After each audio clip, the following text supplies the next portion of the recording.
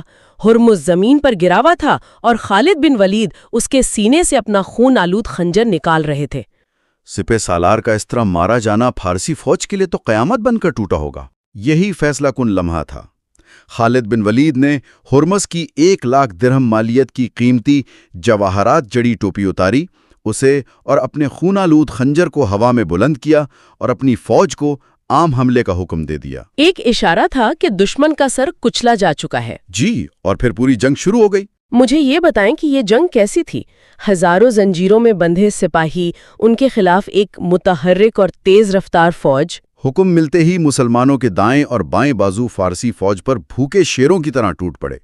اپنے سالار کی موت سے فارسیوں کے حوصلے تو پست ہو چکے تھے، لیکن وہ تعداد میں بہت زیادہ تھے اور ان کے ہتھیار بھی بہتر تھے۔ تو وہ اپنی جگہ پر جم کے لڑے؟ شروع میں ایسا لگا کہ یہ دیوار توڑنا ناممکن ہے۔ یہیں پر خالد بن ولید کی جنگی حکمت عملی کا اصل امتحان تھا۔ وہ اس دیوار کو کیسے توڑ پائے؟ یہاں ان کی ذہانت کام آئی۔ وہ جانتے تھے کہ سیدھی ٹکر میں بہت نقصان ہوگا۔ انہوں نے اپنے گھڑ سواروں اور ہلکے پیادوں کو ہٹ اینڈ رن یعنی مارو اور بھاگو کی حکمت عملی پر لگایا۔ اچھا، وہ پہلوؤں پر حملہ کرتے اور پھر پیچھے ہٹ جاتے؟ بالکل، وہ فارسی فوج کے پہلوؤں پر تیزی سے حملہ کرتے، انہیں الجھاتے اور پھر پیچھے ہٹ جاتے۔ اس کا مقصد فارسیوں کو مارنا نہیں بلکہ انہیں تھکانا تھا، یعنی انہیں حرکت کرنے پر مجبور کرنا۔ اور زنجیروں میں بندھے ہوئے سپاہیوں کے لیے حرکت کرنا تو عذاب ہوگا۔ بالکل، آپ تصور کریں 10 آدمی ایک ساتھ بندھے ہیں، بھاری ذرا بختر پہنے ہوئے صحرا کی گرمی میں، اور انہیں بار بار دائیں بائیں مڑنے، آگے پیچھے ہونے پر مجبور کیا جا رہا ہے۔ وہ بہت جلد تھک کر چیر ہو جائیں گے۔ تو جو زنجیریں ان کی حفاظت کے لیے تھیں وہی ان کے پاؤں کی بیڑیاں بن گئیں۔ بن گئیں۔ وہ نہ لڑنے کے قابل رہے نہ بھاگنے کے۔ آخرکار ان کی ترتیب بکھر گئی ہوگی۔ یہی ہوا جب فارسی جنرلوں قباز اور انوشجان نے دیکھا کہ فوج تھکاوٹ سے ٹوٹ رہی ہے اور مسلمانوں کے حملے شدید تر ہوتے جا رہے ہیں، تو انہوں نے پسپائی کا حکم دیا۔ لیکن بھاگنا بھی ہر کسی کے لیے ممکن نہیں تھا۔ صرف وہ سپاہی بھاگنے میں کامیاب ہوئے جو زنجیروں میں نہیں بندھے تھے، یعنی زیادہ تر گھڑ سوار اور کچھ پچھلی صفوں کے فوجی۔ اور وہ ہزاروں سپاہی جو مرکز میں زنجیروں میں جکڑے ہوئے تھے؟ وہ مسلمانوں کے لیے آسان شکار ثابت ہوئے۔ وہ ایک ایسی لاچار بھیڑ بن چکے تھے جو حرکت بھی نہیں کر سکتی تھی۔ ذرائع بتاتے ہیں کہ ہزاروں فارسی فوجی اسی حالت میں مارے گئے۔ یہ ایک ایسی فیصلہ کن فتح تھی جس نے یہ واضح کر دیا کہ جنگ صرف ہتھیاروں اور تعداد سے نہیں بلکہ بہتر حکمت عملی اور بلند حوصلے سے جیتی جاتی ہے۔ جی، جنگ کے بعد جب مال غنیمت جمع کیا گیا تو اسلامی قانون کے مطابق اس کے 5 حصے کیے گئے۔ 4 حصے لشکر میں تقسیم کر دیے گئے اور 5واں حصہ، جسے خمس کہتے ہیں، خلیفہ ابوبکر صدیق رضی اللہ تعالیٰ عنہ کے پاس مدینہ بھیج دیا گیا۔ ہرمز کی وہ قیمتی ٹوپی بھی مدینہ بھیجی گئی ہوگی؟ جی، لیکن خلیفہ نے اسے یہ کہہ کر واپس کر دیا کہ انفرادی مقابلے میں مارے جانے والے دشمن کا سامان قاتل کا حق ہوتا ہے، لہٰذا یہ خالد بن ولید کو ہی دی جائے۔ اور اس مال غنیمت میں ایک ایسی چیز بھی تھی جس نے مدینہ والوں کو حیران کر دیا۔ بالکل، ایک دن مدینہ کی گلیوں میں شور مچ گیا کہ باہر آؤ، دیکھو یہ کیا ہے۔ لوگ اپنے گھروں سے نکلے تو انہوں نے ایک ایسا دیو ہیکل جانور دیکھا جو انہوں نے زندگی میں پہلے کبھی نہیں دیکھا تھا۔ وہ ایک ہاتھی تھا۔ آپ کو یہ منظر تصور کرنا ہوگا۔ مدینہ کے لوگوں نے اونٹ اور گھوڑے تو دیکھے تھے، لیکن ہاتھی، یہ تو ایسا ہی ہے جیسے آج ہمارے شہر میں کوئی ڈائناسور آ جائے۔ یقیناً ان کے لیے یہ ایک ناقابل یقین منظر تھا۔ بچے، بوڑھے، عورتیں سب اسے حیرت اور کچھ خوف سے دیکھ رہے تھے۔ وہ اسے خدا کی ایک عجیب مخلوق کہہ رہے تھے۔ اس سے شہر میں پھرایا بھی گیا؟ جی، اس ہاتھی کو اس کے فارسی محاوت کے ساتھ پورے شہر میں پھرایا گیا۔